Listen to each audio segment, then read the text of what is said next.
Richard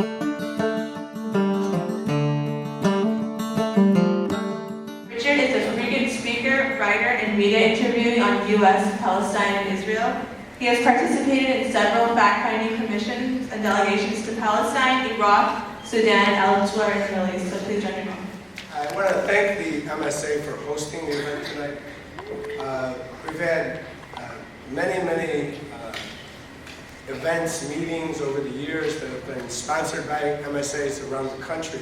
I remember one in particular I wanted to mention was that 8 years ago, in January of 2001, I had just returned from Palestine. I had gone there 1 month after the beginning of the Second Intifada, the 2000 Intifada, and because of going at that time, I was able to go out and be in the street demonstrations, and it was very interesting. The bullets flying overhead and the Israeli tanks. I actually saw from a roof in Ramallah the first firing, the first time that the Israelis in that Intifada used helicopter gunships to fire missiles into residential neighborhoods. And saw firsthand the brutality with which the people were treated. And then I came back and I spoke many places, including at UC San Diego, invited by the MSA, a big event. And I had a very interesting encounter which illustrates how those who are critics of the policy, of the Israeli policy and U.S. support for it are treated in the United States.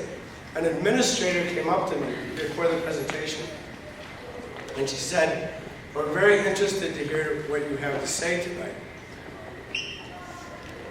And I said, "Well, have you heard something about my presentation?" She said, "Oh yes, we got a report to the university that said that frequently you end your talk by getting up and leading chants calling for the killing of Jewish people." I mean, for real. This is an administrator in the University of California system. And then she came up to me at the end, she said, "Wow, that was really different from what I was expecting."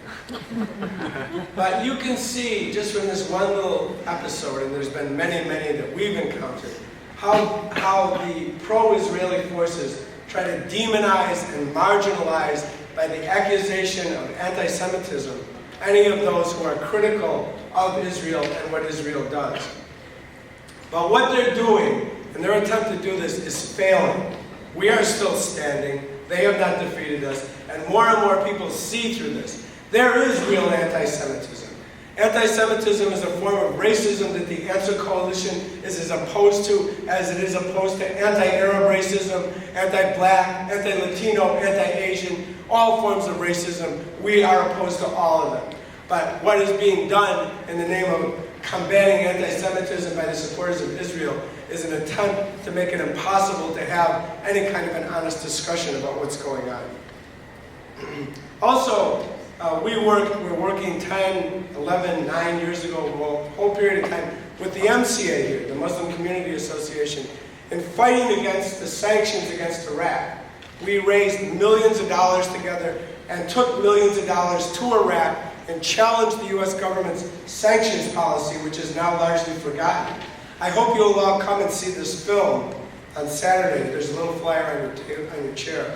Genocide by Sanctions is a video that we participated in making to show people in the United States, and we distributed thousands of these, that more than a million Iraqis were killed before the 2003 invasion by being deprived of food, medicine, and clean water through deliberate actions of the U.S. government in maintaining a blockade of that country. Another crime against humanity.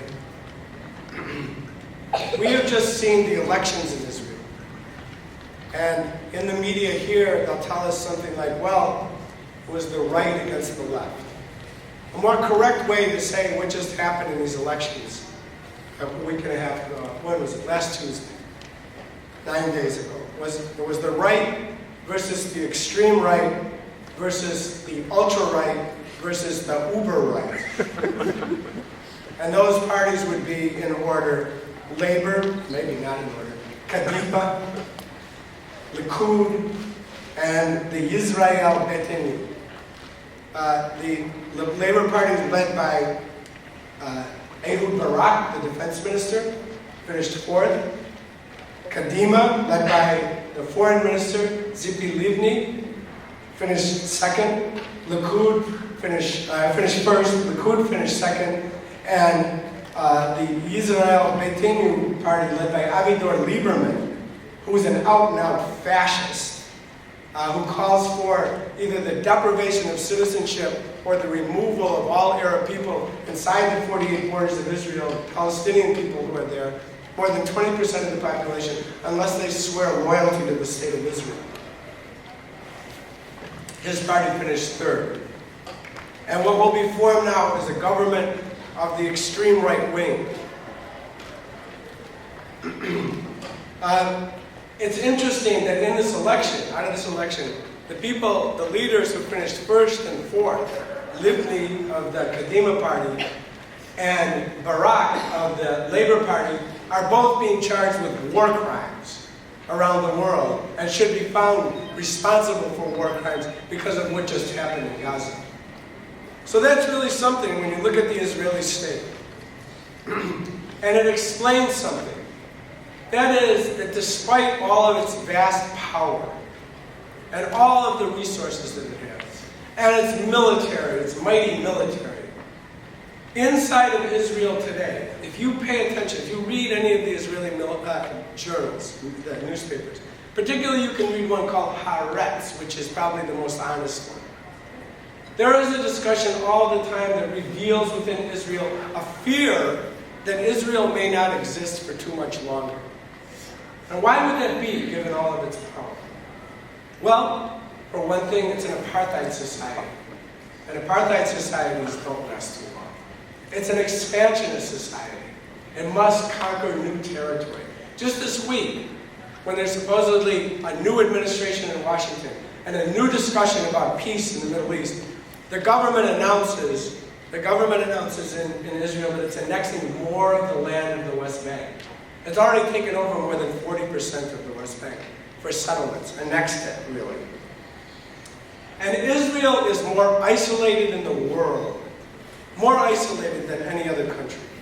Its only real friend, and friend is a word to use advisedly, because when you're talking about international diplomacy, friendship is not really a category. The great powers have interests, they do not have friends. So its only friend remaining, to use the word advisedly, is the United States. It's the most isolated and despised country now. And what it has just done in Gaza, after what it's been doing to the Palestinians for years, after what it did in Lebanon in 2006, has made it the most isolated society. And it seems to be in a race to the most extreme right-wing positions. And this too is being noted by people inside of Israel and those who fear it.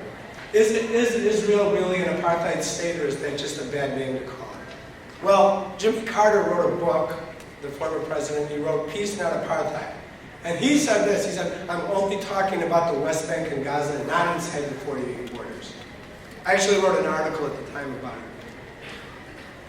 saying that it was good that he wrote this book because it was drawing people's attention, but his conclusion that it was only in the West Bank and Gaza is completely false.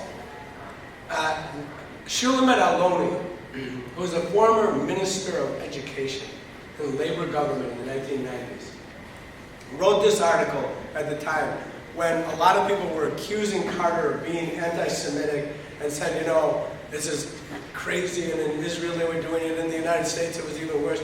And she wrote a defense of Carter, and she said, I was out on a road in the West Bank, and I was driving along. This is a former minister of the government.